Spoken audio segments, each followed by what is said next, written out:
72 केबी की मेमोरी और उसी के दम पर इंसान चांद पर उतरा। 60 साल पहले अगर तुम किसी कंप्यूटर को खोलते तो अंदर कोई सर्किट बोर्ड नहीं मिलता, मिलती एक हाथ से बुनी हुई जाली, एक चींटी से भी छोटी मैग्नेटिक रिंग, हजारों की तादाद में। ये कोई आर्ट नहीं, ये उस वक्त की सबसे कटिंग एज मेमोरी टेक्नोलॉजी थी। उन दिनों इंजीनियर्स के पास सिर्फ एक सबसे बड़ी प्रॉब्लम थी, मेमोरी। कंप्यूटर कैलकुलेट कर सकते थे लेकिन किसी चीज को याद कैसे रखते। इसका जवाब मिला फेराइड कोर मेमोरी, जिसका राज था एक छोटी सी मैग्नेटिक रिंग में। एक वायर में करंट भेजो कुछ नहीं होता, लेकिन जैसे ही दो वायर एक रिंग को क्रॉस करती, उनके करंट मिलते, मैग्नेटिक फील्ड फ्लिप करती, रिंग या तो एक डायरेक्शन में मैग्नेटाइज होता या दूसरे डायरेक्शन में, यानी 0 या 1। दो वायर्स का ऐसा अरेंजमेंट जहां सिर्फ उनका क्रॉसिंग पॉइंट फ्लिप करता, बाकी का रिंग बिल्कुल डिस्टर्ब नहीं होता। और सबसे खास बात, ये नॉन वॉलेटाइल थी।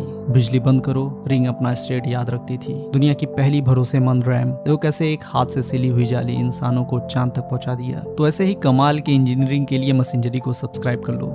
72 केबी की मेमोरी और उसी के दम पर इंसान चांद पर उतरा। 60 साल पहले अगर तुम किसी कंप्यूटर को खोलते तो अंदर कोई सर्किट बोर्ड नहीं मिलता, मिलती एक हाथ से बुनी हुई जाली, एक चींटी से भी छोटी मैग्नेटिक रिंग, हजारों की तादाद में। ये कोई आर्ट नहीं, ये उस वक्त की सबसे कटिंग एज मेमोरी टेक्नोलॉजी थी। उन दिनों इंजीनियर्स के पास सिर्फ एक सबसे बड़ी प्रॉब्लम थी, मेमोरी। कंप्यूटर कैलकुलेट कर सकते थे लेकिन किसी चीज को याद कैसे रखते। इसका जवाब मिला फेराइड कोर मेमोरी, जिसका राज था एक छोटी सी मैग्नेटिक रिंग में। एक वायर में करंट भेजो कुछ नहीं होता, लेकिन जैसे ही दो वायर एक रिंग को क्रॉस करती, उनके करंट मिलते, मैग्नेटिक फील्ड फ्लिप करती, रिंग या तो एक डायरेक्शन में मैग्नेटाइज होता या दूसरे डायरेक्शन में, यानी 0 या 1। दो वायर्स का ऐसा अरेंजमेंट जहां सिर्फ उनका क्रॉसिंग पॉइंट फ्लिप करता, बाकी का रिंग बिल्कुल डिस्टर्ब नहीं होता। और सबसे खास बात, ये नॉन वॉलेटाइल थी। बिजली बंद करो, रिंग अपना स्टेट याद रखती थी। दुनिया की पहली भरोसेमंद रैम। तो कैसे एक हाथ से सिली हुई जाली इंसानों को चांद तक पहुंचा दिया। तो ऐसे ही कमाल के इंजीनियरिंग के लिए मैसेंजरी को सब्सक्राइब कर लो।